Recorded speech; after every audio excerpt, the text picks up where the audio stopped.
So thank you for coming tonight, everyone. This is the Monkton Act 46 Community Forum, because the vote is on Tuesday, so within 10 days of that, we have to have a forum where we talk about what is in this. I'm going to change the agenda a tiny bit. We're going to move the informational session in front of the public comment, because basically the whole meeting is public comment, but we wanted to give the presentation first, so that if any questions are answered by that, then we can go with other questions that people have, because I'm sure there are some. So we'll call it to order at 7:06. And we also, I guess, want to acknowledge Steve Pilcher in the audience, who is on the Act 46 Study Committee, and so he will be helping us answer questions. Would you like to come sit up here, Steve? No, thank you. Would that make you more Allison comfortable? also. And Allison is not from Monkton, but she's on the committee and here to help answer questions. I think that's great. So hopefully, and there's Don Griswold, who is also on the Act 46 Study Committee, who is here to help answer questions that people have. So I think between everyone, we should be able to hopefully make things clear. So we'll start with a presentation by Jen Stanley, who is the chair of the Act 46 Committee, and is going to present that, and hopefully that will answer some questions that people have. We also have Superintendent Patrick Green here to help answer questions. So thank you for coming, everyone who is here to help explain to Monkton what this means and what voting yes or no means. So here we go.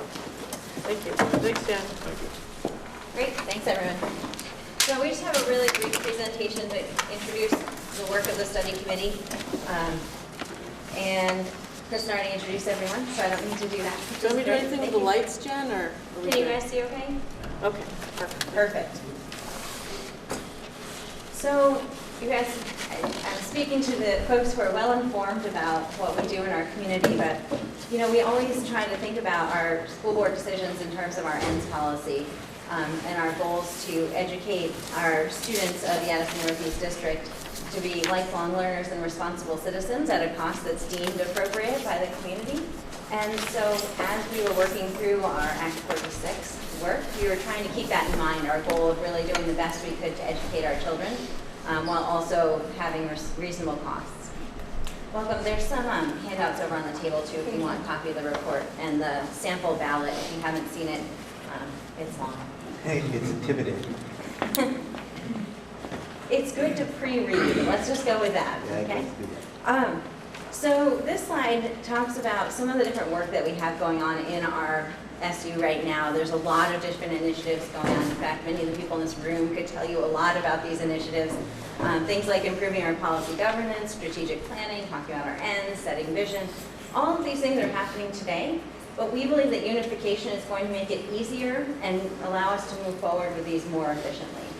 So it's really something that helps to support this work that's already going on.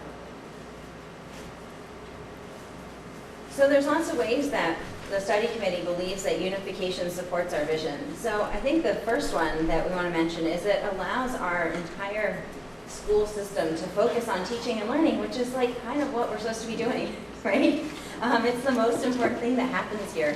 And right now we have so much work that goes on, particularly in the central office, supporting our school boards and things, administrative things that are just really inefficient and that take a lot of time. And so by simplifying some of that, we'll be able to have more folks really focusing on teaching and learning rather than these administrative things that are not really all that helpful. A big one for me is consistency in decision making. So right now, when we want to implement something across all of our schools, you need every single school board to decide to do that.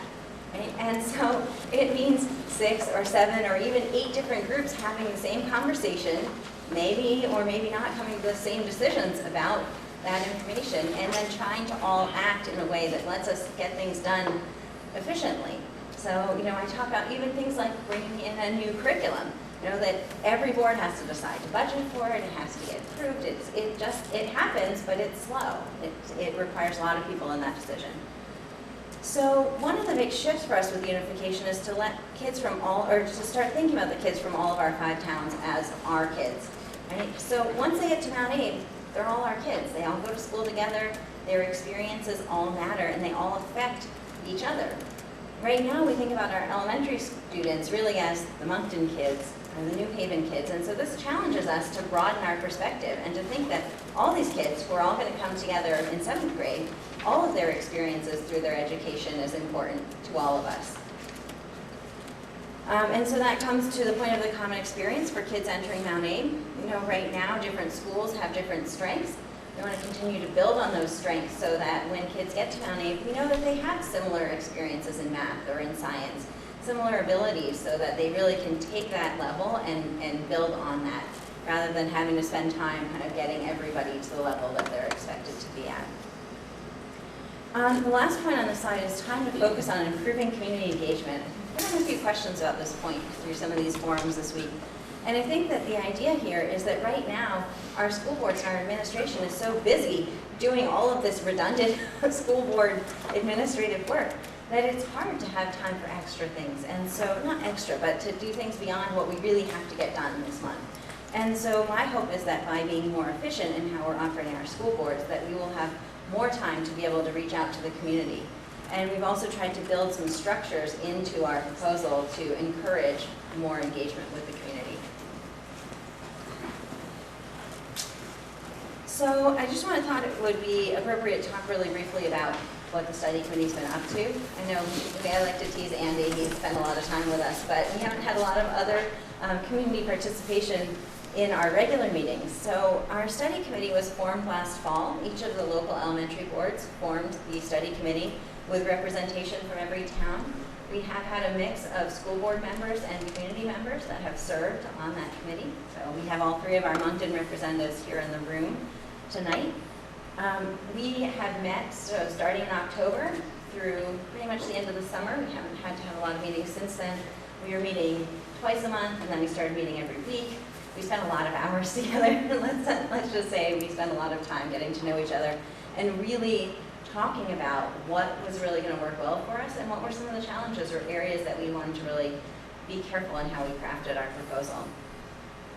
All of our committee decisions were made by a supermajority. So we decided early on that we were going to have a 2/3 majority to make any decision. As the chair of that committee, sometimes that was really frustrating because it meant that we would be close but not quite ready to make a decision. And then we would talk about it some more. And so all of the decisions that have come out of the committee were approved by at least 2/3 of the members. So we did have 3 members of our committee who were not in support of the recommendation of the whole committee. They did issue a report about that. It is included in our overall report. We felt that it was important that people heard the different perspectives. Of course, I wish that all the work that we had done together had resulted in everyone feeling that they could support the proposal, but we still wanted to make sure that that information was shared. So in September, Patrick and I went and presented our proposal to the State Board of Education, and it was approved unanimously by the State Board of Education to go forward for the vote this fall. So what is actually being proposed?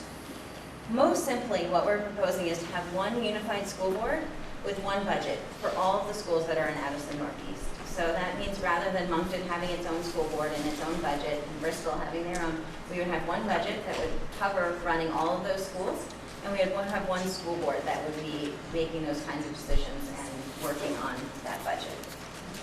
So for our proposal to go forward, all of the towns have to vote yes. This is important because in some places they've structured it where like one town can vote no and the other towns will merge. We felt that the way to get the benefits we were looking for was for all the towns to go forward together. So once we are unified, we will vote by one vote. That means that each town won't vote individually. We'll have one vote of our whole district, just like we do now for Mount Abe. And that vote will be done by Australian ballot. This has been something that's been in the news in some communities that currently vote their elementary budget on the floor of their town meeting. But I think for most folks, they recognize that the majority of our votes in our area are done by Australian ballot. So the new school district would take over all debt as well as all properties. So the school district would own this building and it would own any debt that was associated with this building. So that's part of kind of how unification would work. Something that's unique or special that we wrote into our proposal was that we really felt strongly that we were not trying to close schools with this. That's been in the news, I think people are scared about that. And we just didn't feel like that was even on the table really for us. So we wrote in a special article of agreement that for any school to be closed, both the board of that, the unified board, as well as the voters of the town with that school would have to vote in favor of it. So the town would have to actually support that decision. And that's indefinite, that it would be that way? Yes. I should say that officially anything that's in the articles of agreement that we vote on, that's on the ballot, can be changed by a future vote of the electorate. So if everybody voted to change it in the future, it could be changed, but it couldn't easily be changed. But there wasn't like a 5-year window, that we say, oh, we won't, after 5 years it may change, and it may just be, we may hand that control over to the unified school board.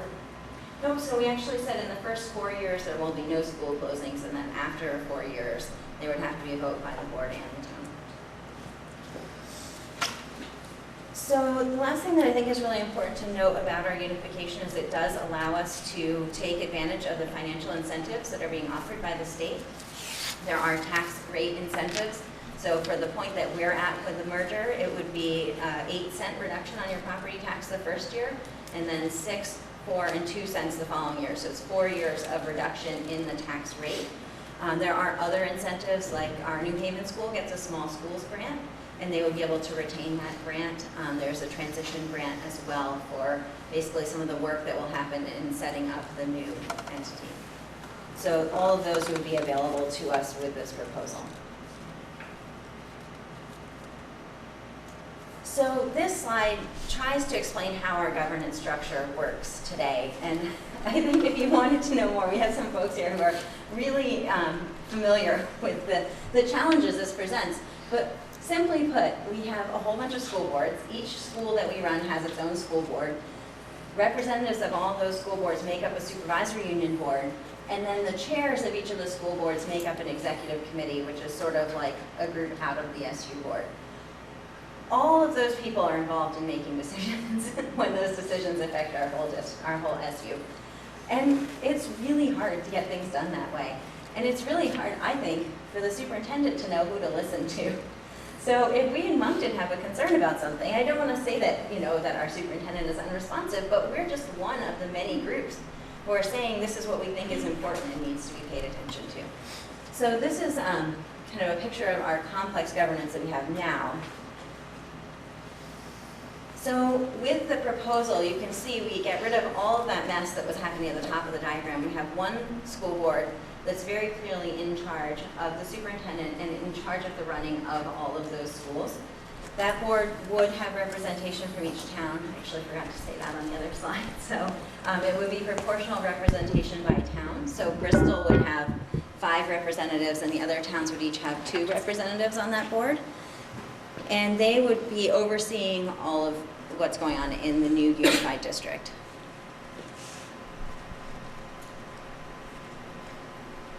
So in conclusion, the study committee did a lot of work to look at the benefits and challenges, and we really came to the conclusion that we think that the education we can provide to our students is better if we work together, if we're able to be more streamlined because we can focus more of our energy on that learning.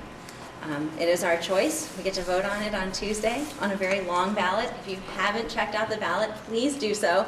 There's some copies over on the table there. But it is our choice, and we hope that you will agree that this is a good thing for our kids. So some people have come in since we explained who's here to help us answer the questions tonight. So we're the Monkton School Board, and we are looking for another member. If anyone's interested, you can do a letter of interest and send it to the superintendent's office, and we have a meeting in a couple of weeks. We will be interviewing people who send letters.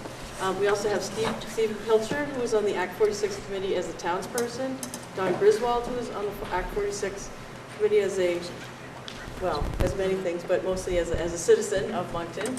And Allison Sturdivant has come to help answer any questions too. She was also on the Act 46 committee. And Patrick Green, the superintendent, is here to help answer questions. So people in the audience will be answering questions as well as us up here. And in fact, they know it probably better than a lot of us do because they were sitting through those how many ever hours of meetings. So thank you, Jen.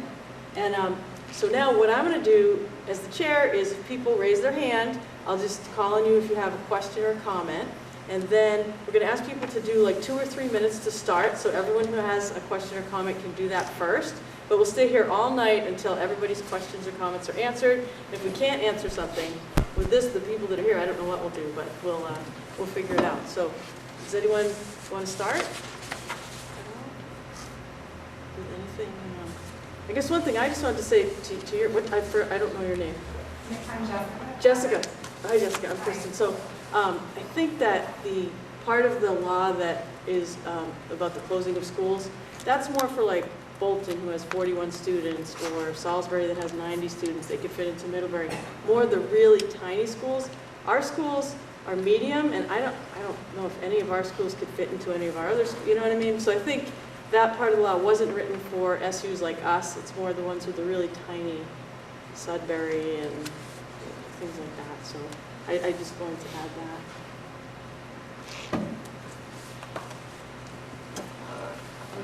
Ellie, go right ahead. Hi, I'm Bailey Lane Gordon. I work in one of the school districts that consolidated a few years ago in Chittenden East. And as an employee of the special ed department, I have noticed that they still continue to cut specials like art, PE, music. They continue to make budget cuts and freeze budgets very early in the year. So I'm concerned that changing the governance might help, obviously simplify that crazy graph you showed us, but what is it going to look like for our students? Is it going to make a difference? Want me to take that one? So in terms of the immediate day-to-day, what's the impact that the kids are going to see in their classrooms? Not much. The intent being over time, that increased consistency and similar high expectations across all schools, outcomes for students hopefully, ideally, will increase as we look for those consistencies and learn about what's working best in other schools and try to replicate that across schools. In terms of budget cuts, that's whether that happens or doesn't happen, I think is not dependent upon Act 46. I think that's dependent upon a lot of other variables that aren't necessarily driven by Act 46. I think one of the things that could be a benefit within Act 46 is sometimes those cuts might need to be made because of fluctuations in enrollment, because dollars come to schools based on the number of students that are enrolled there. So in small schools, like a 10 or 15 student change in Monkton is a big deal. A 10 or 15 student change in the SU isn't a big deal. So as a single district, we have a single equalized pupil figure, and we get funds accordingly. Currently, each district really is each school, and each school is allocated funds based on the number of students they have. So that sort of, the potential fluctuation in enrollment right now is a significant impact to schools. When we're a larger district, it kind of helps alleviate those pressures from each in particular school. So the short answer is, I only see benefits for kids in the long run. The immediate, they're not going to see a great difference in their classrooms, but over time, we'll look to improve practices and consistencies across schools. Yeah, for instance, right now in Moncton, one year we lost a bunch of students, and I think, John, you might be able to help. Is it 22,000 about per student that we get from the state? I mean, give or take. It's less than that. It's less than that. I was thinking 17 is 17. the 16 16, right, something, okay. or- So I was thinking something else. So if we lose 5 students in 1 year, that's almost $100,000. That's like, uh-oh. That's when we have to start looking at cutting at the school. But those variables will be much less. 15 out of 1,500 students is nothing. So all the schools, every year, if you ever come to our budget meetings, we always look at where are we compared to last year. If we've lost a lot of students, it means we've lost a lot of money. So we still have the same fixed costs.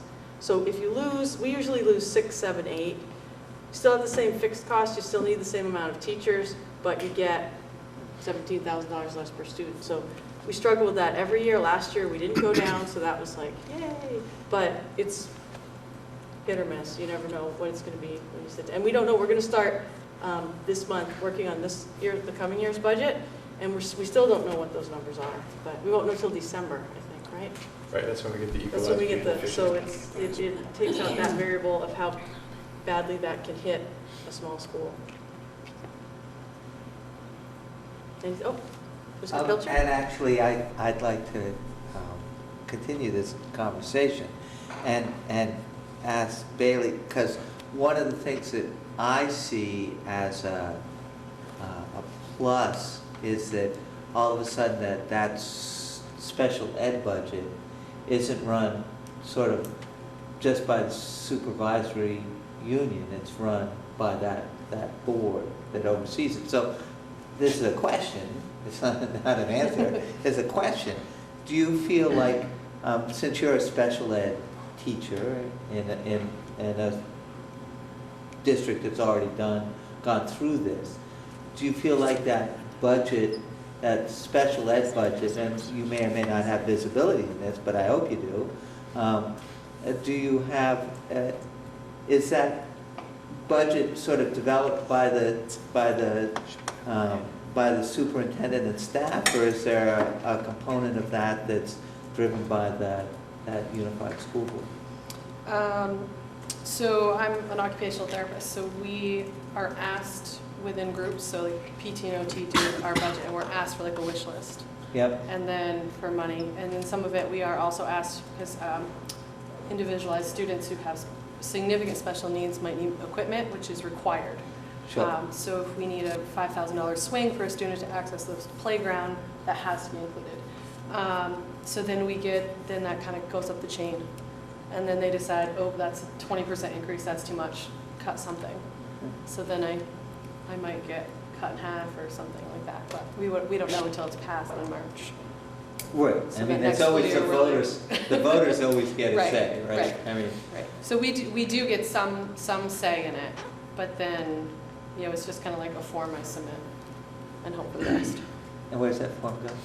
I mean, I just wanted to there. close it. Okay. To I didn't know whether it went to somewhere. I didn't know whether it went to the board or. I don't, went yeah, to- so went to I think the it all funnels to the superintendent making the budget Yeah. and presenting it to the board, is my understanding. Can I ask a question that maybe continues on your question? You talked about programming, you still seek sort of getting cut back.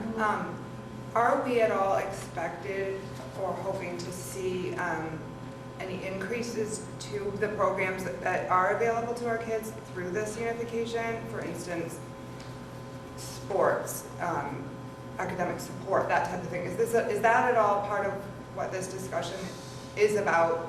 Like, joint anymore? Are we talking about sort of having more access, because now maybe we could pair up with New Haven and together start rock climbing club or whatever it is that we wanted to do? Are we talking about that, or is this just more of like just budgets?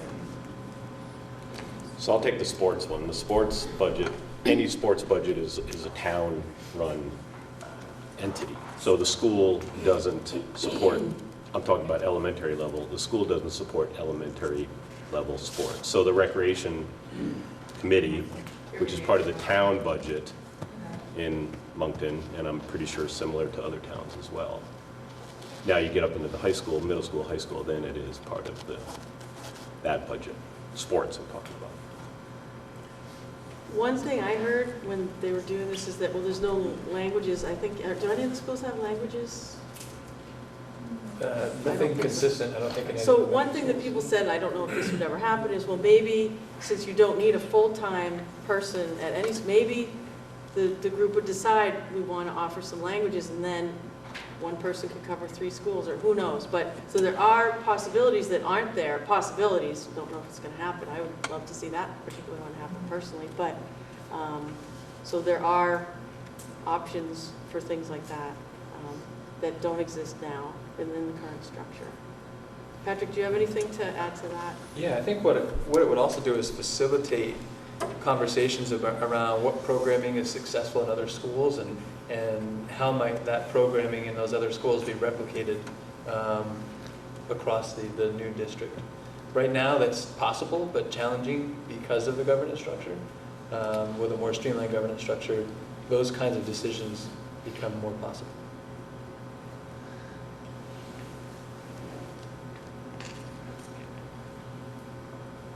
John? I have a question on what happens under the new system if there's a reduction in force. And I'm not 100% clear on how it works now, but I believe, we have 2 5-6 classes. Let's say those are our 2 most senior teachers in the place. If we next year say we only need 1, all the bumping and shuffling happens within Monkton. And the youngest person or the least senior person, or the least senior person with qualifications to do the jobs needed is out. It seems to me if we're one big union and that happens, are we saying that most senior person can go anywhere within the union? Because frankly, I think that's a serious problem and highly disruptive to and the elementary schools in the union. So, Or Jen? go ahead. Well, so we had some lengthy discussions about this at the study committee. So the new unified district would need to negotiate a new teacher's contract. It would presumably start from one that we have now, but the terms of that, and so anything we can tell you is speculative at this point because it will depend on what gets negotiated. Presumably though, if we look at what's happened in special ed, which has been unified for our supervisory union, there is one seniority list. And so as you described it, that if there was a reduction in force, the lowest, the person with the least seniority would be the person to be let go.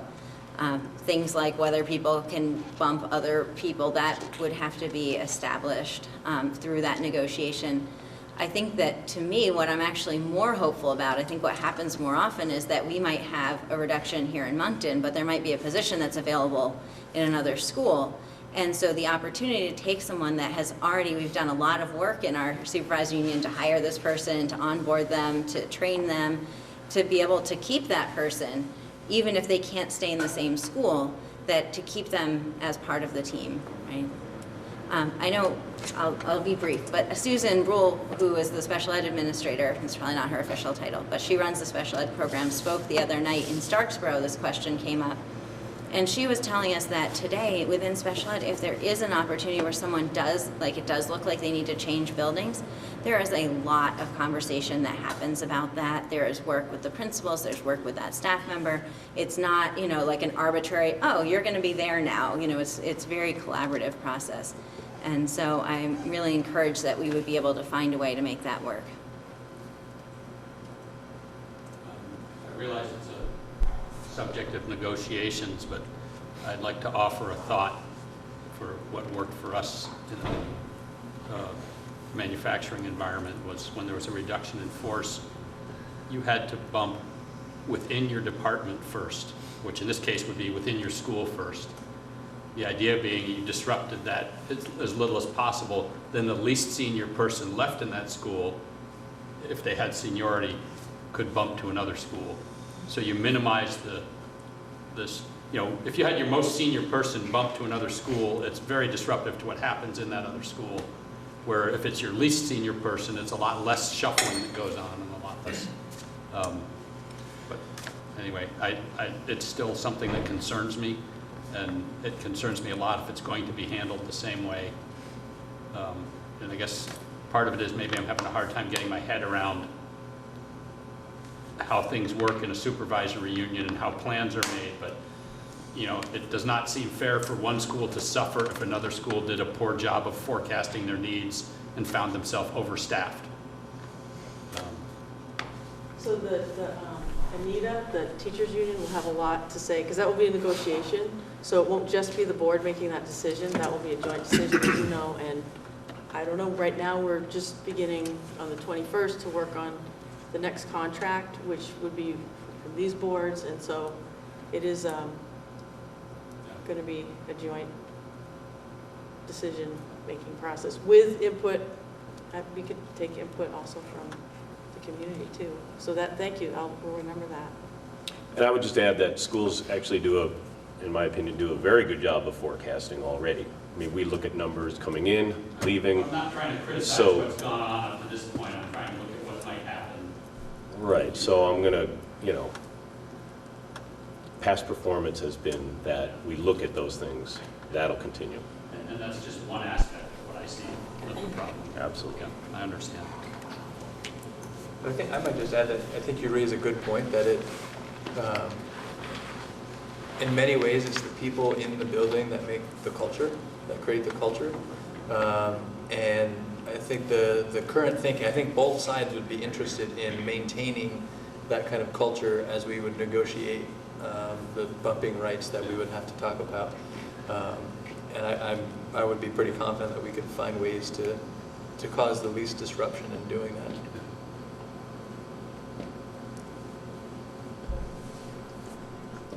I would say that I have seen in the special education that we have maintained in the district some really good people that otherwise would have been lost if if that program hadn't been a supervisory unionized program. So, and there's that other part of it, not sides, yeah. diminishing at all Yeah. your concerns, which are important. I know Betsy's not here. Betsy Knox is recovering from a minor surgery, and so she couldn't be here, but I spoke with her at our last board meeting, and she anticipates that the budgeting process will be the same as it is now. She starts talking to the staff about needs and wants, and then she figures out what our building needs, and then works with the money people to see what fits into what the board has said is the sort of budget that we're looking at for that particular year. And that she would think, she's assuming that that process is going to continue for each school, so the budgeting process for each individual school won't change. It'll still be the principal figuring that out with their staff and then moving it on to your level, Patrick, and the 13-person board. So that won't change. I think part of what will be really interesting, I think, about the budget development process is a significant goal of Act 46 is equity across the schools. Really, the ideal is equity across the state. There are huge inequities from school to school across the state, but there are inequities from school to school within supervisory unions right now. So the idea is, let's start small and try to build equity there. And there's, to an extent, money spent in schools on students' education has an equity component to it. So I think part of the challenge is figuring out what is an equitable way to disperse funds from this one big budget to schools. And there's lots of different thoughts on that. Something as simple as a straight dollar per equalized pupil is a way that you could see as equity. Another thinking is, well, if a school has a highly veteran staff, then a single dollar amount per student, a higher percentage of those dollars goes to paying the teachers there, which means there's less left over for other programming and supplies and things like that. So maybe that's really not the most equitable way to do it. So a conversation we'll have to have is, what is the most equitable way to disperse funds across the schools with that desire of bringing all students to the same high expectations as they enter Mount Airy. Yeah, and I think that kind of goes back to your initial question, Bailey. I think, and it will be up to that new board, but really thinking about, if you put students first and think about equity and other issues in terms of what's best for students, then, you know, and we do that now, but it's complicated now.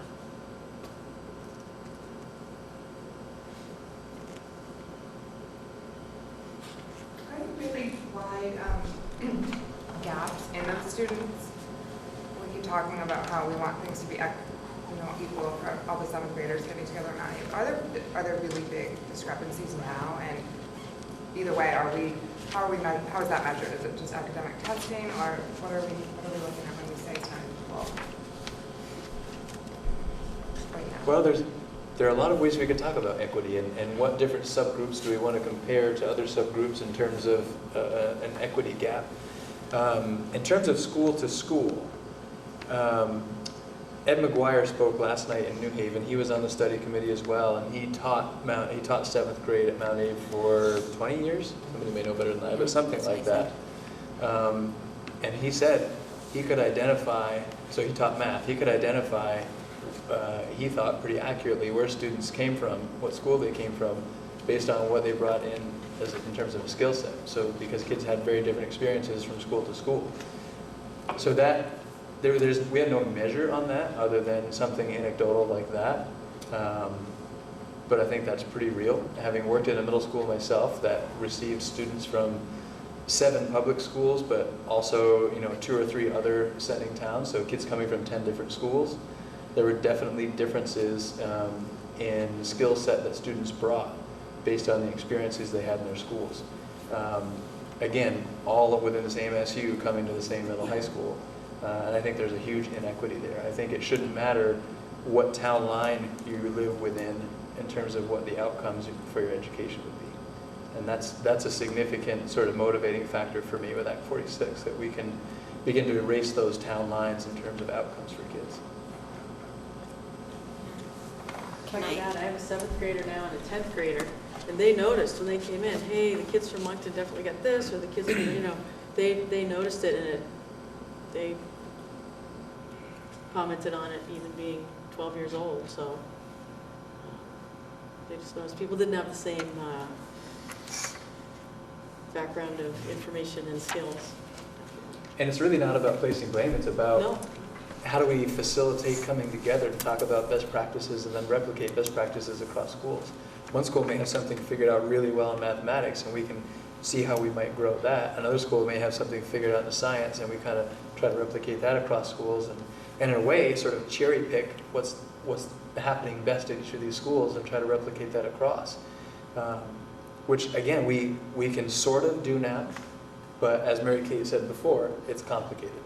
And this would make it less complicated. John? I'm actually glad to hear you say that, because one of my concerns with the whole equity bit is I think it can easily tend to be least common denominator rather than let's bring everybody, let's find the best and emulate that in the areas that aren't so best. And we saw that, I think we saw that happen with Monkton's math program. Monkton students used to make up, when you looked at the most advanced math class in the 7th grade, there were years where all but one of the students there were from Monkton, and that was almost a routine event. We're now more or less average. And I, from talking to past principals and people involved with the program, understand there was a lot of pressure that Monkton needed to harmonize their program with the rest of the supervisory union. And my response when I heard this was, great. Anytime they want to send people over here and find out how we do it, let's do it. That's not what happened. At least as an outsider, that's not my impression. And I know of kids who were bored out of their skulls in the 6th grade because they were basically repeating what they'd done the year before, because there was no longer any option for them. And so I'm happy to hear your desire to cherry pick from the best and emulate that throughout it. And doing that within our own SU would be facilitated through a more streamlined governance process, but I think we can't only stay within the bounds of our own SU. I think we need to also do that as we identify schools that have figured out how to close an achievement gap for a particular subgroup. We need to pay attention to what's working, assuming that it's sort of an apples to apples comparison. I think we have to be doing that.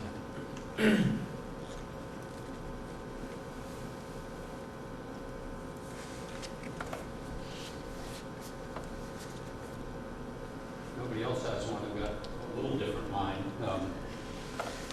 I'm sort of concerned about the capital improvements and maintenance of the buildings and how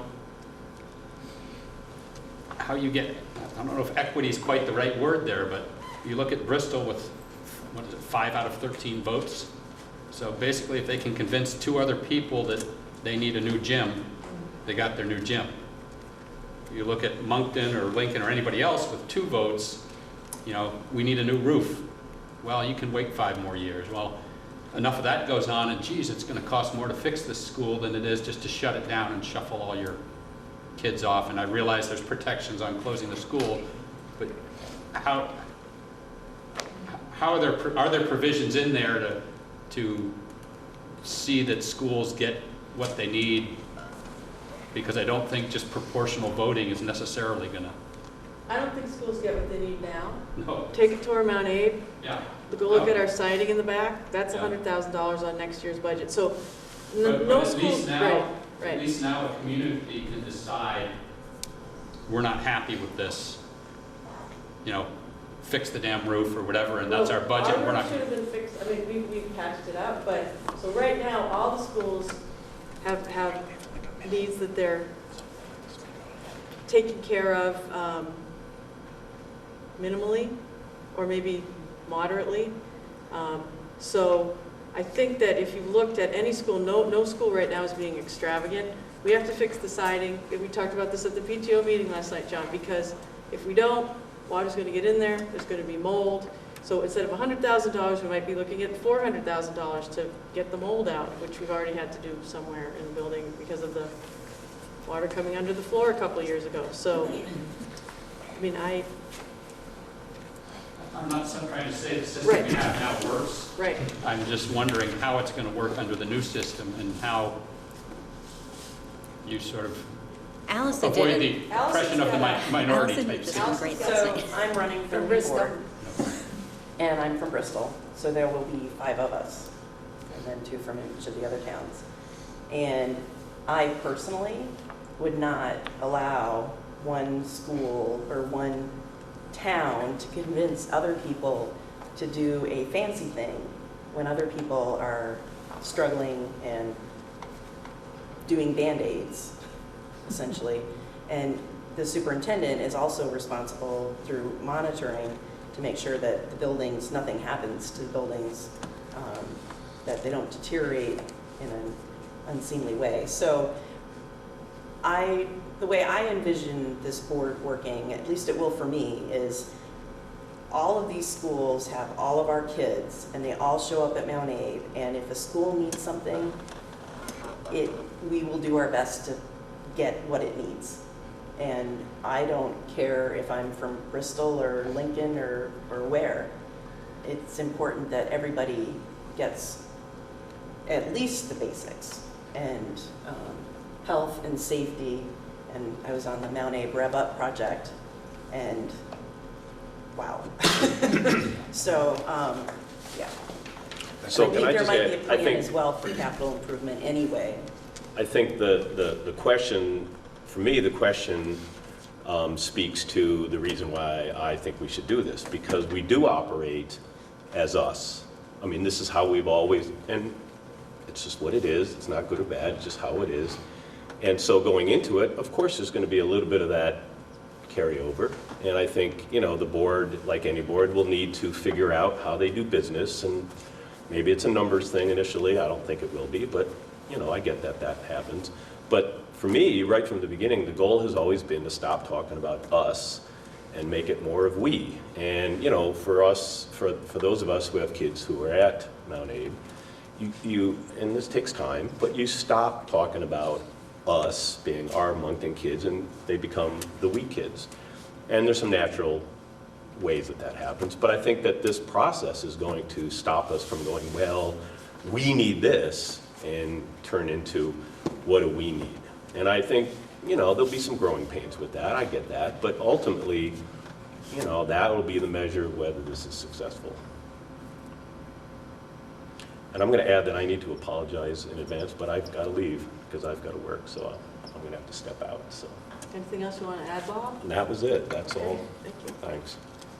Thanks, Stephen? And I just, to John's point, and there's you know, there's 2 sides to every coin. The other side is that this will enable bigger projects to happen, because the cost will be spread out, not just to the, you know, the 2,000 citizens of Monkton, but it gets spread out across the 5-town area. So as a for instance, I have no idea, but if you really came to a place where Monkton's roof needed to be repaired or replaced, and that was a $2 million bond, that $2 million bond would be pretty hard to pass in Monkton, but it's more palatable when it's spread out across the 5-town area. So bigger, what I actually see as a possibility is that we might be able to move from Band-Aids to real solutions, just because we have more, we're able to look towards bigger solutions. It wouldn't be that much. I have no idea what it costs. That's a hypothetical. What do I know about That's all right. school budget?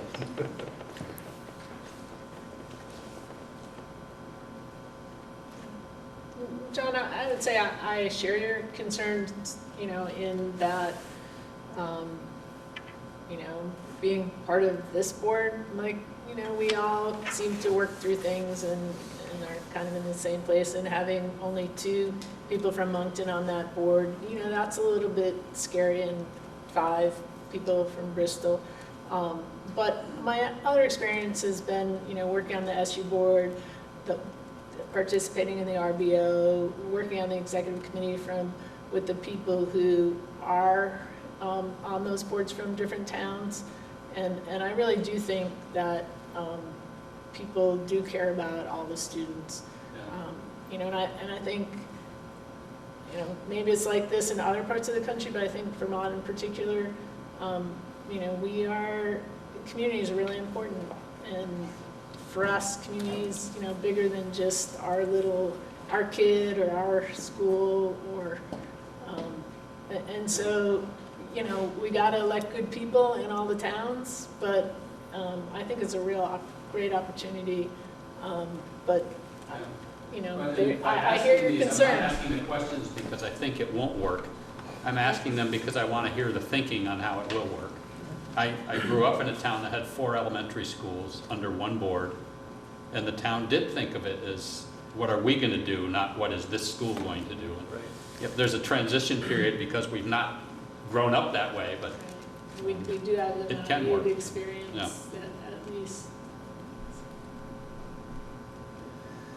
Really? I just had a couple, 2-part question. One would be about class size and school choice. So last year, Jericho had 3 kindergarten classes, and it was going to be 18, 19 kids in each class. Bolton had 8 kindergartners. So people who were on that line, the principals were like, hey, want to come to a smaller class? And some people were like, yeah. So it just kind of worked to kind of flow around. But then, of course, there were stipulations and stuff. And I haven't had a chance to read all this, but I wasn't sure if that was thought of yet, or if that's down the road, or how all that works. Jen, I would be happy to answer that question, although I don't know if it's the answer that you want. So there were some folks on our study committee that were very concerned about allowing school choice and students moving between the schools to happen. They were, it wasn't my personal opinion, but the way I understand their argument is that they were concerned that it was very valuable to have kind of a cohesive group within the school, and so if you had a lot of students transferring between schools from year to year, that it might not, it might feel like there was a lot of change. And so the Articles of Agreement, as they're proposed, actually do not permit school choice like that. So it says that it expects that children will be educated in the school that's in the town they live in. There is an exception that's really meant to be a special case, like if your child was getting bullied or there was some reason that it really was not working for that child to be at that school, that there could be a collaborative process that could allow some other arrangement to be made. So that's how it is in the Articles of Agreement. And I want to amend that a little bit, It's, because Article 16. what we said, It's not part of Article 10. Yeah. so Article 10 in those Articles of Agreement specifies what's on the ballot. And what's on the ballot can only be changed by another vote by the electorate. That particular provision is not in Article 10. And so what that says is that that can be changed by the supervisory district board should they decide that they wanted to do that. And I find it hard to make sure that happen, mostly because I see it as an evolution. you know, whereas as sort of advertised, we might come in on the transition, well, I'm a Monkton representative, and I think pretty soon that we would get to, well, I'm a 5-town representative. And then I can easily see school districts being, or where students go, no longer, you sort of erase those town boundaries and say, well, I want to make sure that I sort of allocate kids to the schools in a way that makes sense. Like New Haven, that has a really nice facility and maybe not a ton of students at the moment. You can imagine that you might want to erase that town boundary and just sort of put that school boundary a little further into Bristol and let the kids go there. But that will be up to the school board as it goes forward. I would also add that I think a concern that I remember being discussed around, and certainly a concern I would have around just sort of open school choice, that parents could choose to send their children to any one of the schools in the SU. The danger then becomes the potential of sort of pitting schools against others. Right. Personally, that could be the fastest route to creating unsustainable schools, right? If one particular school had a dramatic decrease in the students because they all went somewhere else, then how do we sustain that school that just lost all of those students? And then, you know, we talked about staffing changes and things like that. So a lot of staffing would have to follow those students somehow. And now we've taken potentially a lot of staffing from one place, dispersed them to other schools, and really changed the culture in every one of those schools. So Right. it's a lot to consider. Oh, Danielle? So school choice, how is that still available in 9th grade through 12th, or is that going to be affected too? So there's no change to the public school choice provisions that are currently available. And that's specifically stated in the articles. Mary Kate, did you have something? No, I was just going to say, Bailey, that provision, that what happened in the Smiley School is often used as an example of, you know, why Act 46 is a good thing, because before that consolidation, the size of that school was really small, and those kids were in small classes, but the community couldn't afford to support, because you still have the same overhead, and by consolidating and making those classes a little bit larger, that really saved that school.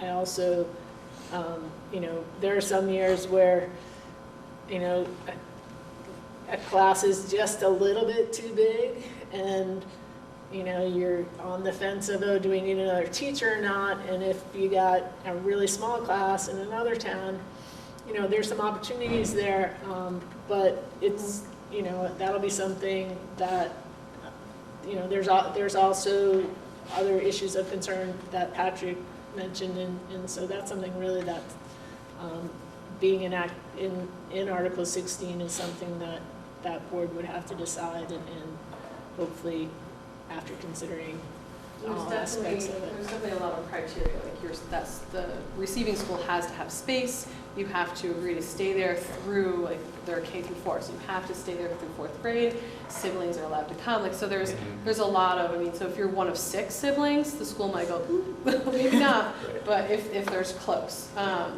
But so I think it was well thought out and really well planned to avoid, like, the mass exodus of certain schools. That's one of the hardest things about answering some of the questions that tend to come up in these forums is, in many ways, it's often a case-by-case basis, and there's so many variables to take into consideration in terms of what decision is best to make. But just a recognition that everyone's perspective would be what's best for kids. I might add that I think this might go into the bucket of, there were a lot of really interesting ideas that were brought to the study committee. And we tried really hard to think about what are the things that really need to be in the Articles of Agreement that define, hopefully forever, for a long time, how we're going to govern. And what are the things that are really interesting and would be cool to talk about for weeks on end, but really need to be part of policy development by the new board, who will be elected, who will have, there's an official process that happens when policies are developed, where there's an input from lots of groups. And so I feel like we try to be really cautious to not address things like that through the Articles of Agreement, even though I think it's hard now because we don't have 100% of the answers of exactly how everything will be. But I think it will be a better process to have that handled through the policy development. And as you said, you're going to get a lot, that board will get a lot of public input on decisions and policy. And I expect that they will, yeah. when will that board start meeting? I mean, the election is next week for those people, and we've got these boards running for, I mean, and we're, as I said, we're working on the budget for 17-18, and we're working on the teacher agreement and support staff agreements for at least 17-18. So when does that board start meeting, and what do they start doing? And I don't even know that. So. Sure, I'd be happy to talk about that. So, so when you guys vote next week, you will vote both on whether to form the Unified Union and on your school board members from Monkton for that new board. That's actually state law that you have to, I think probably because you have to have a board to run a public entity. So they have to be elected at the same time. There's a certification process of the vote that happens. There's basically like a lot of legal stuff that has to happen. The guess that we got from our attorney is probably in January is when the new board would hold its first organizational meeting and start working. That board, the new Unified District Board, will be in existence through the following year, and the first budget proposal they would make would be voted in March of 2018. And so that would go into effect for July 1 of 2018. So basically for the whole next school year, this school board continues to run the Monkton schools. So you'll vote on a Monkton budget in March. It will continue working the way we have been. And I'm sure that other boards will collaborate with each other, but really the responsibilities of the new board will to be establish policies for the new entity, figure out how we're going to do all this stuff, negotiate the teacher contract, things like that. So get ready to start operating when that date comes.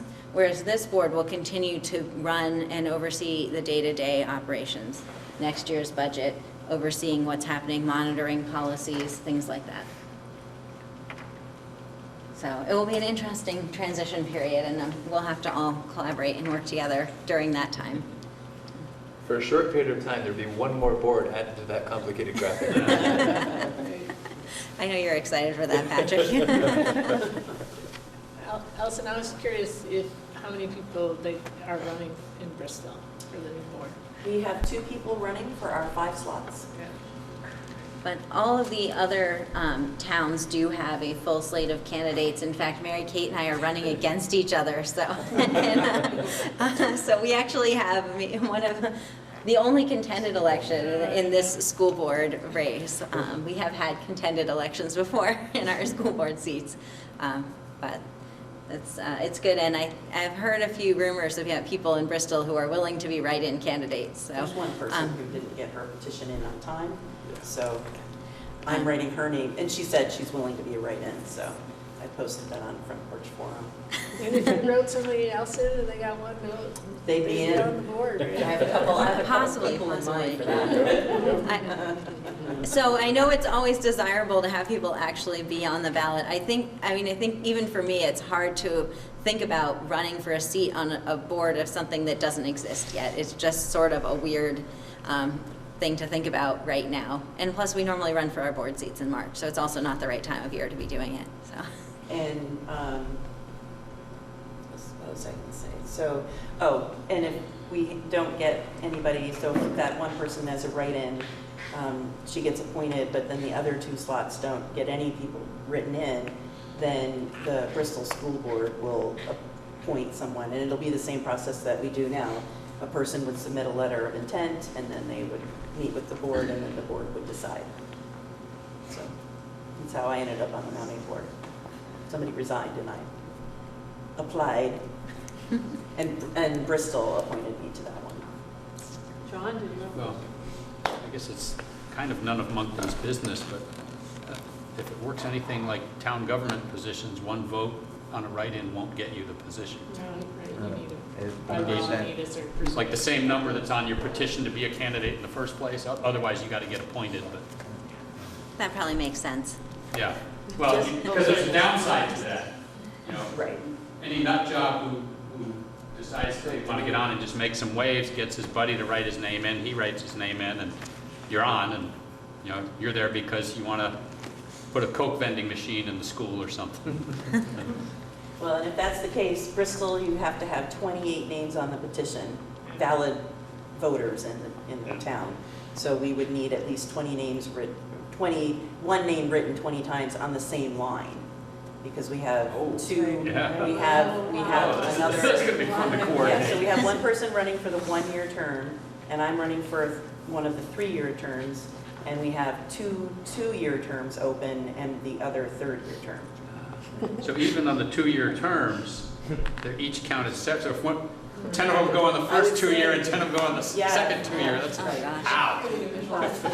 That's gonna So be fun. we'll work that. Yeah. Jessica, did you have a question?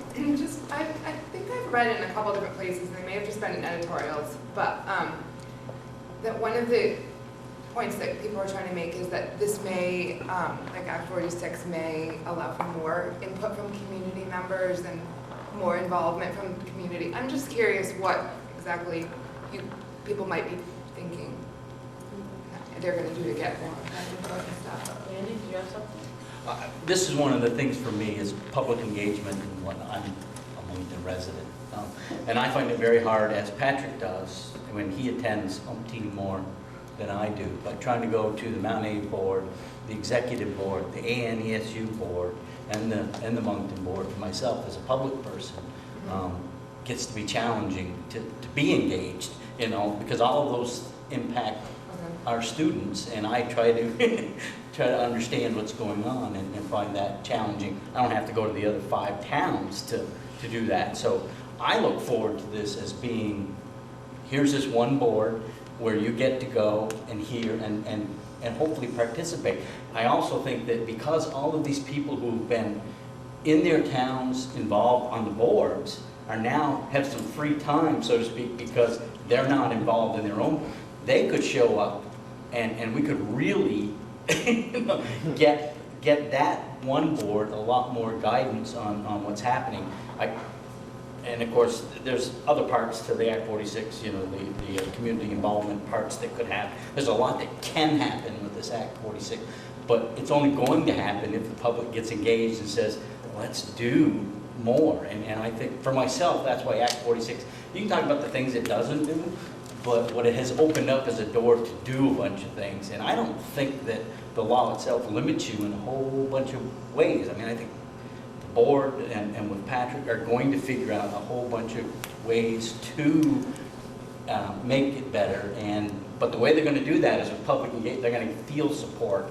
And that's a big one for me. It's like tonight or others. There still isn't enough for people to feel that way. And part of it is going to be the policy governance in the meeting, you know, how we let people get involved. And, you know, I have some bugaboos about just talking at the beginning of the meeting and other things about it. So, but those are all things I think we need to discuss. But I think it's a real opportunity to really grow public engagement in this process. And for myself, at least, like I said, physically, now in a transition doing carousel meetings, it's very hard because Mount A meeting happens at the same time as the Monkton meeting, so I can't attend, you know, both. And yet they're separate and important to me in and of themselves. So I see this as one more opportunity. Yeah, like I said, there are negatives and there are other things, but I really think that there's an opportunity here to move forward, and it's going to have a lot to do with what we want to do with the opportunity. And so for myself, it looks good to be getting involved and having a more active role. And I think from the local level, there's a lot of concern about local control or local involvement. That's going to be how do you want to structure? You have 2 people directly involved, and then how do you want to structure getting those 2 people involved in the community? And that's wide open, whether how a town wants to, you know, create a committee or it's probably a gazillion ways to do this, but none of that's going to happen without some of the public saying, hey, I want to be engaged, I want to be involved, and bang, and that starts happening, and I think a whole bunch of cool things will happen. So Dawn, did you have something? Yeah, well, it's interesting, this is coming up. I've attended the Bristol meeting this week. I attended the Robinson meeting this week. This is coming up over and over again. And as someone who has sat in many board meetings, it really, and to hear you say it opens a lot of doors, it does open a lot of doors. It takes the community engagement piece out of the board meeting, because that's what's kind of hung us up all along. The place for community engagement never was in the board meeting, because that's really the time for the board to do their work. But board members are so burdened by the workload of what's got to be done, and that you know, there's only so many people that can volunteer, that we've lost that community, the real community engagement piece, which is not at a board meeting, which is gathering your community together with specific questions or information needed and having the conversation. So it takes the conversation out of the board meeting where you're governed by, this is, you know, we have rules around how we have to run a board meeting.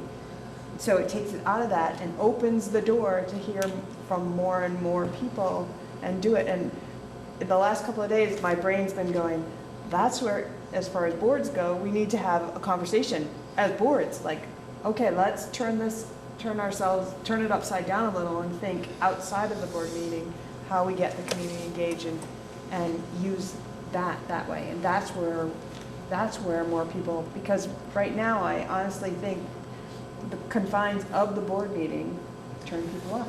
So, but once we get people used to another structure, another way, then we'll have people knocking on the door to give us feedback.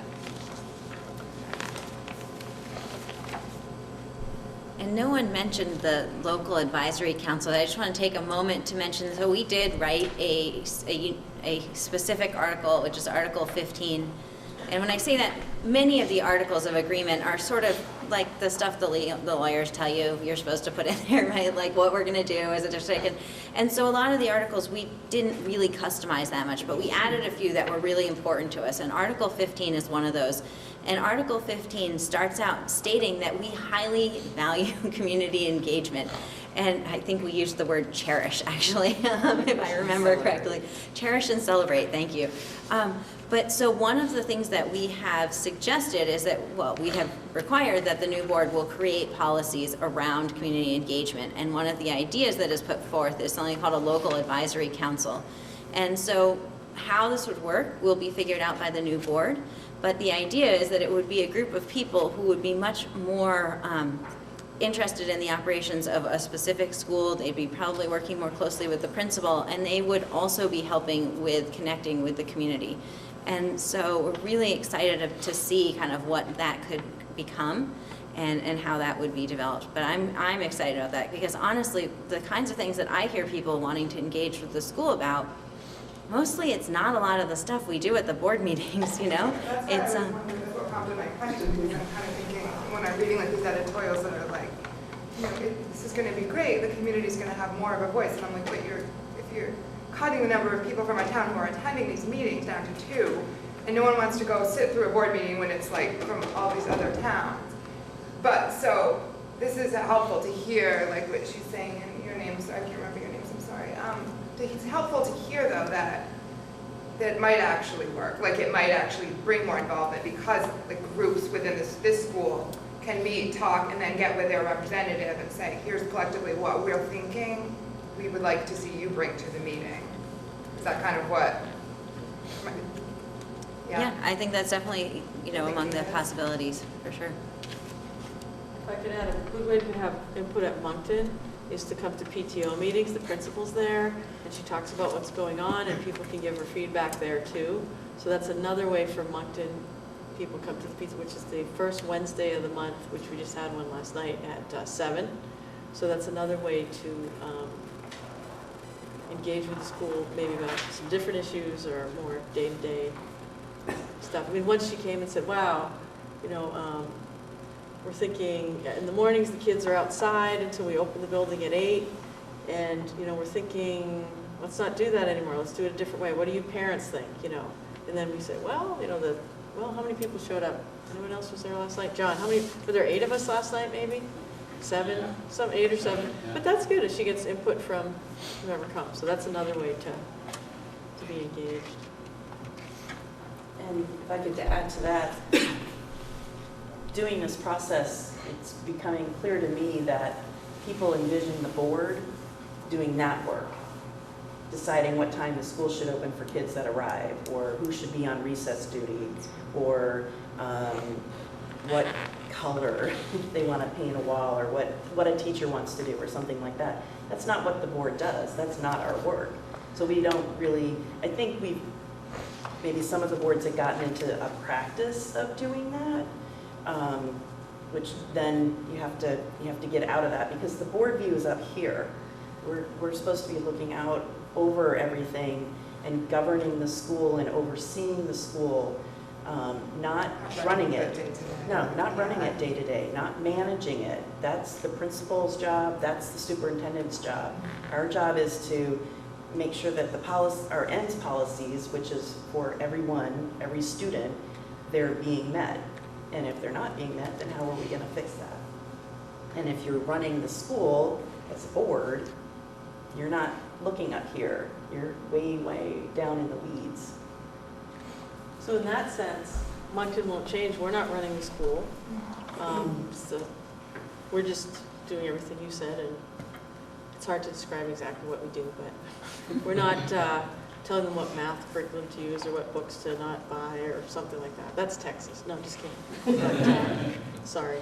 But, You're on video with that comment. Sorry, all you Texas viewers. That's our joke when we've had a 5-hour meeting. It's the end. Well, at least we're not Texas. At least we don't have to pick the books the library is buying. So it's called policy governance. That's what this district decided to do 11 or 12 years ago, to step back and not figure out if Costco's the best place to get toilet paper, because I think that really used to happen. Light bulbs. Yeah, light bulbs, okay, it wasn't toilet paper. Bailey, did you have something? I really loved the idea of the advisory council. And I was wondering, the thought is to possibly make that, and again, this is going to happen, not yet, but the thought would be to have it like per building, per school. And I'm also wondering if it would make sense to think of big things across the district like inclusion or movement and wellness. And maybe getting more community input around those topics as well as some others. I think that the district would love more engagement from the community. And along those lines, one of the things over there is for the vision for the ANSEU, and the district's looking for feedback from people on that. I mean, I think the more the community can be engaged on everything, that is a huge help. And my experience is the community gets really engaged when something's not good or they're not happy. And it would be so you're just actually happy when you walk into a meeting, there's 6 people But if we can figure out ways to have the community more engaged in building the vision and building the values and ends and ideals we want for our students, and sort of have more energy behind that. And I know it's tough. I mean, we all have crazy schedules, and people are volunteering, doing all sorts of other things as well. But more community engagement, better. If I could just, last school year, which was like, March to March or something, how many school board meetings did you attend, Mary Kate? Do you recall? I believe it was 75. But last year was... Well, true, but mine was about 68. So because we're on different committees and the ANSU board and the executive committee, I mean, that's kind of ridiculous. And so if you think about the superintendent is supposed to be, and I don't even want to know, was it 100? It wasn't. 100 and what? Because she's the chair of the ANSU board and the executive committee. So that the superintendent has to go to those many meetings, mostly. And so if you can think of how much energy that takes away from thinking about students instead of thinking about meetings and being more efficient. So when people say, why do most school board members seem to be for it? We see how inefficient it can be. And I love getting together with those 18 people and making decisions like we have to now in a couple weeks because which is good. That's a good meeting. That's a good valid reason to have a meeting, but that's a lot of meetings. So it was 100 in the 120s. Well, and just the duplication of effort, because so many of those meetings are the same conversations, just in different towns.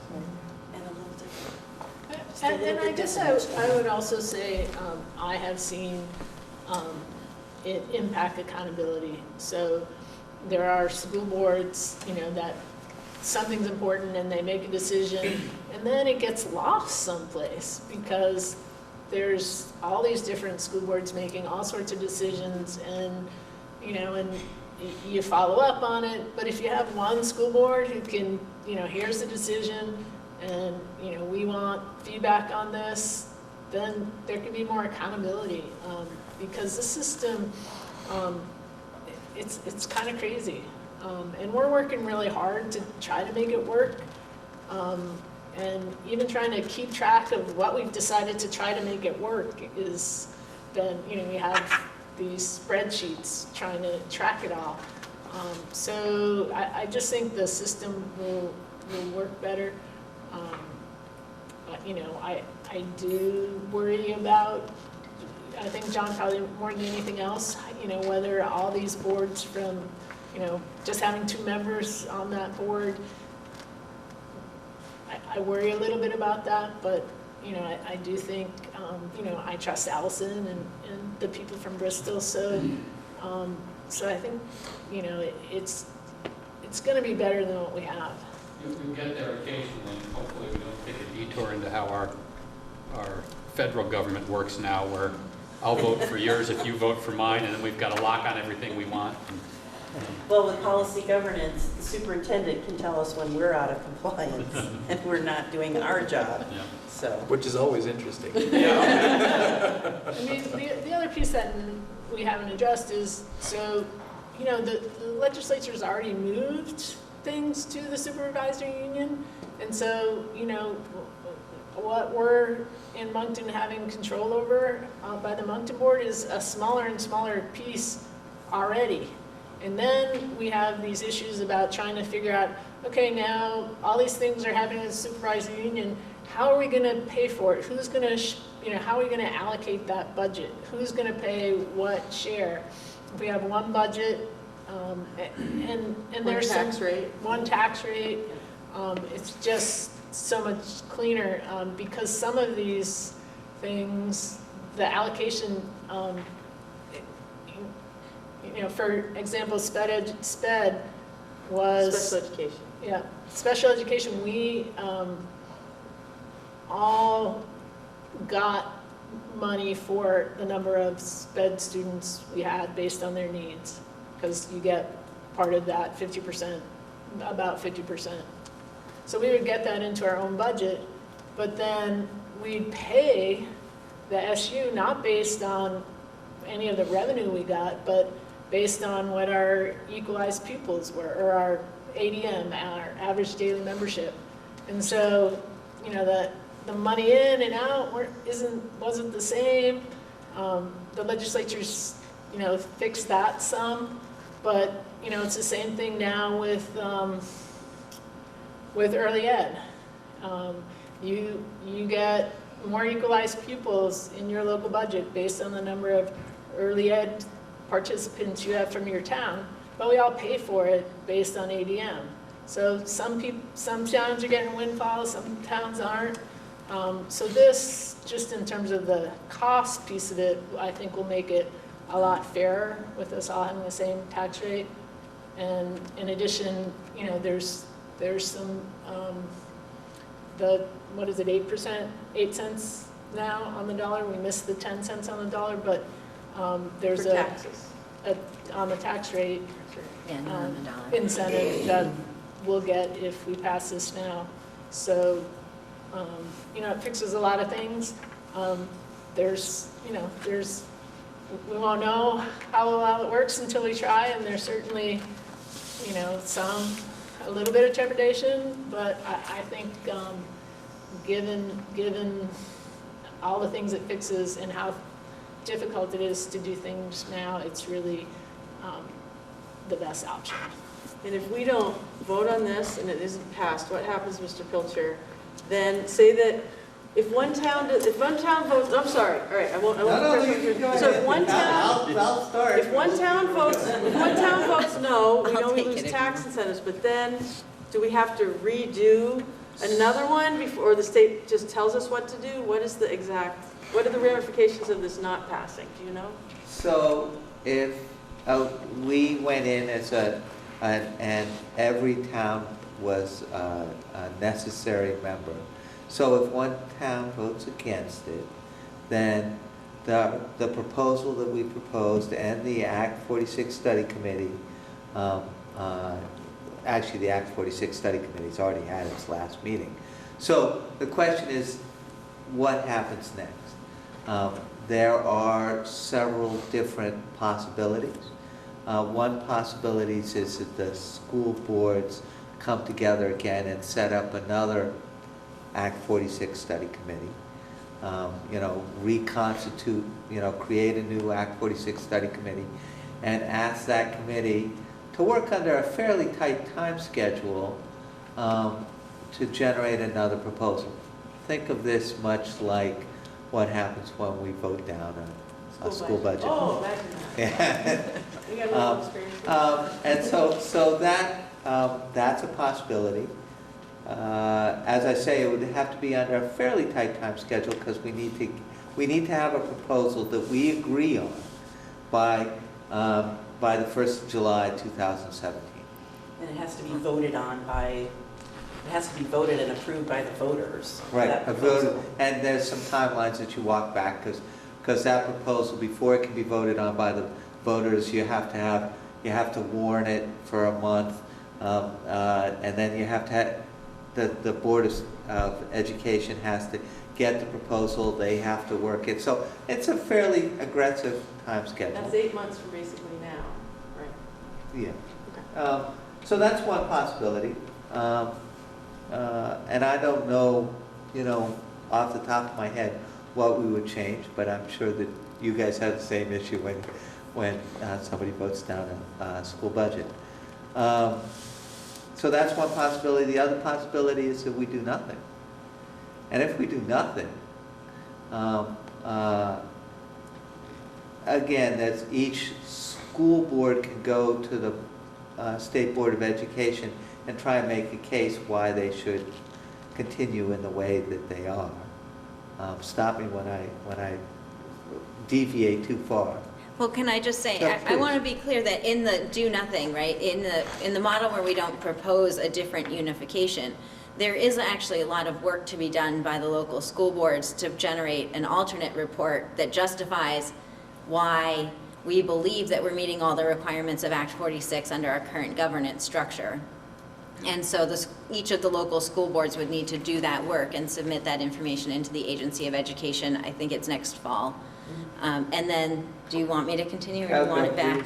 So then the Secretary of Education reviews all those proposals and comes up with a recommendation for the school district alignments. I forget exactly what they call it. But basically, the Secretary of Education recommends whether school districts should stay as they are, whether they should be formed into some different entities. That happens, the recommendation happens the following summer of 2018, and then it would be adopted by the state board and go into effect in 2019. So nobody knows exactly what the secretary will recommend, right? Or whether they would find, she would find our proposal to not merge and to stay under our current governance to be acceptable. Most of the experts that I've talked to believe that supervisory unions like ours, where we are all already operating a union high school together, we all run schools, we don't tuition students, we don't have any weird challenges, we're not 60 miles apart from each other, that supervisory unions like ours are expected to unify. that is the likely outcome. And if that were to happen, if we don't voluntarily merge, we don't get any of the financial incentives that are now available, so the tax rate reductions or the grants that are available. You said you had a third option. Did you have a third option? No, that was The alternative structure. Yeah. So the alternative structure is fairly similar. So some folks have advocated for an alternative vision, which doesn't unify into one supervisory district. It doesn't exactly stay the same. It finds something that kind of picks some stuff from both models. That follows the same path as the model where we don't merge into a unified district. There would need to be a report. It would be submitted on that same timeline. The secretary could choose to move that forward or not. So might the secretary say, if it doesn't pass, if it weren't to pass, okay, well, this looks pretty good, so do this anyway? Was that an option, or we really don't? It's certainly possible. I mean, I think that one of the things that we also don't know is that if we were merged under, a state redistricting plan or whatever they're calling it, whether they would keep any of the specific things we've written into our articles of agreement that we value, like the school closing provisions, or our local councils, things like that. So they may just dictate what occurs, we don't know. So the law allows for that. The law does for the state to just dictate what our articles of incorporation would be, or whatever that's called, articles of agreement. Well, the law allows for the secretary to recommend how districts should be constituted and for the State Board of Ed to implement and to adopt that plan. I don't know, I don't think anyone really knows yet, like, how that will happen if, for the districts or the school districts that are in that position. So is in doing this with a supermajority with, how many people were on the committee from each? We had 14 Three from active each members. town, was it? Or no, it was proportional. It was proportional. It was formed to have 15 members, but one of the Bristol seats was resigned early in the committee and was not refilled. So we actually had 14 people. So doing it this way actually gives us more local control with those that were on the committee than just waiting to see what happens? Oh, for sure. And another thing is, all of the districts around us have merged. So we're kind of a little island right now. And if we end up at the point of the Secretary of Education coming up with a proposal and the State Board of Education can accept that, or they can come up with their own plan. They could say, yes, we liked what you did, you're going to go ahead and do that, we lose out on the incentives. Or they could say, well, Bristol, how about if you join one there? How about if somebody goes there? How about if somebody goes there? Your town line is a little bit more conducive to another district. For me, not doing this is really scary, because Act 46 itself is not a great way to go about doing this, but we've had some excellent conversations and come up with some great ideas. And it is what we have. We have to do something. So, but it's a possibility. The possibilities actually are endless in terms of what they could decide to do to us. So again, this equates in that argument to local control. Voting yes is for local Our control, choice. voting no is actually against local control. Is that people's, Well, sort of? I mean, I think I would say that we've done a lot of work to craft a proposal that we feel meets the needs and the interests that were raised from the different towns and the concerns that we heard. So I personally think it's better to go with something that we craft than with something that we don't craft. Okay, thank you. John? You go through all this and 4 towns say yes overwhelmingly and 1 says no damn way. So you got to go through and redo something. Could the redo be, we're just going to have our 4 towns, see you later, whichever one said no, go, you can send your kids here if you want, it'll cost you X bucks a kid, or you can send, we don't care. We're doing it with our 4. Depends on the size of one, so what do we need? Well, Okay. so what I would say is, I mean, that could be a possibility. If you think about Chittenden East with Huntington, they did something called a modified union. And so what that allowed Huntington, when they voted no, the rest of the towns were still able to merge. And the study committee considered that sort of a structure, and we decided not to propose that because it really doesn't solve that mess that was at the top of the diagram. It cleans up some of it, it adds some other stuff, and so you still have kind of a web. I think that the challenge is that the State Board of Education is fairly concerned about not leaving districts isolated. That's actually, there's like a box you have to check on the application of whether you are isolating districts. And so if, you know, if we propose something like that, it's questionable whether the State Board of Ed would actually allow it to go forward. The day that we presented, the Grand Isle Supervisory Union was also presenting, and I don't know all the details of their proposal, but it is, I think, kind of a modified union where it's sort of some towns have to vote yes and other towns can vote no or yes, and then they don't really know. And the State Board actually told them they had to come back after the vote and they were going to decide whether they were going to allow it to happen based on how the vote went. So they are, I think, really not looking for proposals like that. But again, I don't know if they would. I'm not saying we should do that first off, but if, let's face it, there's at least one town that I think is not quite over some of the events of the past few years. And maybe they'll get there, maybe they won't, but they vote no and is just wondering what the options are. So if they keep voting no for 4 years or till whenever the state forces something, every other town loses, or could the other 4 towns get together and say, we're doing this, now we've qualified for the incentives, you know, what you do, we're not excluding your kids from our district, but, you know, if you tuition a kid to some other district, you don't get a seat on their board or a vote or anything anyways. So the number of students under Act 46, they're looking for districts of at least 900 students. So, you know, presumably we could make that number without one of the towns, as long as it wasn't without Bristol. Because we have about 1,500 students total when you count the elementary schools in Mount Abe. So there's a possibility. I really hope we don't have to explore it. I really don't want to go down that road. Yeah.